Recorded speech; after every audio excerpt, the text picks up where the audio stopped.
অবশ্যই পাগলই হয়, বই নিয়ে থাকলে মানুষ পাগলই হয়। Hello everyone, welcome to our মানারি চ্যানেল। আজকে চলে এলাম আবার একটা নতুন ব্লগ নিয়ে। তো আমাদের আজকের ব্লগটা হচ্ছে বাঁকুড়ায় একটা পাহাড়, যে পাহাড়টার নাম হচ্ছে গড় পাহাড়, সেখানে ঘুরতে যাওয়া নিয়ে। তো পাহাড়টা দেখার জন্য পুরো ব্লগটা দেখো, সাথে থাকো, তাহলেই তোমরা দেখতে পাবে কত সুন্দর পাহাড়। আর যারা যারা এখনো চ্যানেলটাকে সাবস্ক্রাইব করোনি তারা তাড়াতাড়ি গিয়ে সাবস্ক্রাইব করে দাও। তো দেখো আমরা চলে এসেছি গড় পাহাড়ের দিকে। আর যেটা বলতে ভুলে গেছিলাম, আজকে আমাদের সাথে সিম্বা আর ভাইও এসছে পাহাড়টা ঘুরতে। আর সিম্বাকে দেখে মনে হচ্ছে আমাদের থেকে বেশি এনজয় ওই করছে।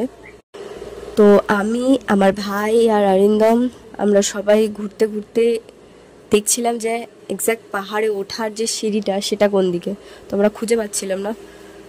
আর এদিকে অরিন্দম একা একা বড় কিছু একটা বকতে বকতে যাচ্ছিল পাগলের মতো। ও আচ্ছা, ও আসলে সাবস্ক্রাইব করে দেওয়ারটাই বকতে যাচ্ছিল। তো অবশেষে আমরা দেখতে পেলাম যে হ্যাঁ, পাহাড়ে ওঠার সিঁড়িটা। আর সিঁড়িটা দেখার পরে আমার মাথা অলরেডি ঘুরতে শুরু করে দিয়েছিল যে এতগুলো সিঁড়ি আমি পার করে উঠবো কি করে। কিন্তু এসেছি যখন, উঠতে তো হবেই, কিছু করার নেই। সিঁড়িগুলো এক দুটো ধাপ উঠতে আমরা অলরেডি হাঁপিয়ে গেছিলাম। আর এদিকে সিম্বাকে দেখো, কোনো ক্লান্তি ভাবই নেই ওর মধ্যে। ও বিন্দাস যাচ্ছে, যেন ও কিছু মনেই হচ্ছে না ওর কাছে যে সিঁড়িগুলো দিয়ে উঠছে। ও একবার উঠছে, একবার নামছে, একবার দৌড়ে বেড়াচ্ছে, এই করছে ও।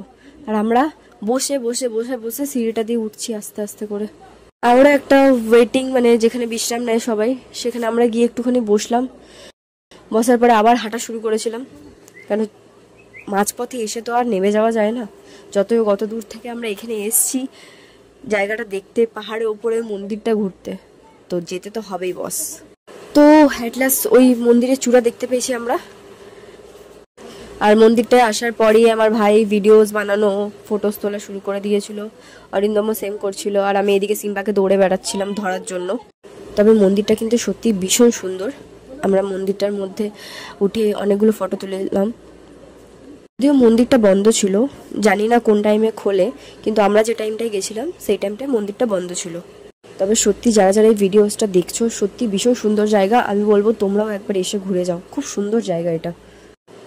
তো মন্দির ঘোরা হয়ে গেছে, এবার আমরা আবার নামবো পাহাড় থেকে নিচের দিকে নামার দিকে আমাদের আগে সিম্বাই দৌড়ানো শুরু করে দিয়েছে। ও আগে নামবে, ও সিঁড়িটাতে জানি না কি মজা পেয়েছিল।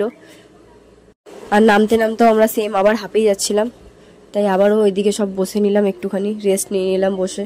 কিন্তু বসে আমরা যখন রেস্ট নিচ্ছিলাম সেই টাইমে শুরু হয়ে গিয়েছিল এখানে রোদ, ঝড়, বৃষ্টি সব একসাথে।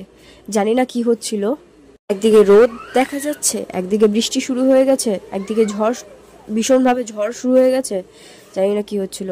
তো তাড়াহুড়ো করে ওইদিকে পেছনে আবার ভাই আমাদের ছাড়া হয়ে গেছিল, দৌড়ে দৌড়ে নামছে। আর এই ঝড়ের মধ্যে আমরা দৌড়ে আমরাও যাচ্ছি গাড়ির কাছে। তবে আমরা যে জায়গাটায় দাঁড়িয়েছিলাম সেটার পাশে একটা গ্রাম আছে যেখানে ভীষণভাবে বৃষ্টি হচ্ছিল, মানে জাস্ট সামনে কিছু দেখা যাচ্ছিল না। তো তারপরে আমরা বেরিয়ে গেলাম আবার ঘরের দিকে যাওয়ার রাস্তায়। কিন্তু রাস্তায় এত জল, ভীষণভাবে রাস্তাগুলোতে জল জমে গেছে। আর তোমরা বুঝতেই পারছো, গ্রামের রাস্তা এমনিতে একটু কাদা জল হয়ে গেলে প্রচণ্ড গাড়ি যাওয়া আসা অসুবিধা হয়ে যায়।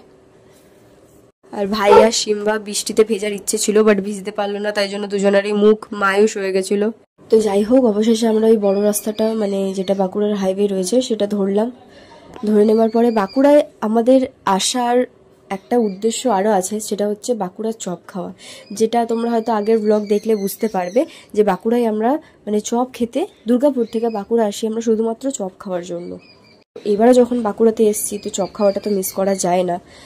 আর তাই একটা দোকানে দাঁড়িয়ে গেলাম চপ খাওয়ার জন্য। আর সত্যি বলতে এখানে ভালো লাগে সব থেকে বেশি যেটা হচ্ছে শালপাতার মধ্যে চপগুলো দেয়, এত বিশাল বড় ধরনের চপ, একদম গরম খুব টেস্টি হয় খেতে চপগুলো।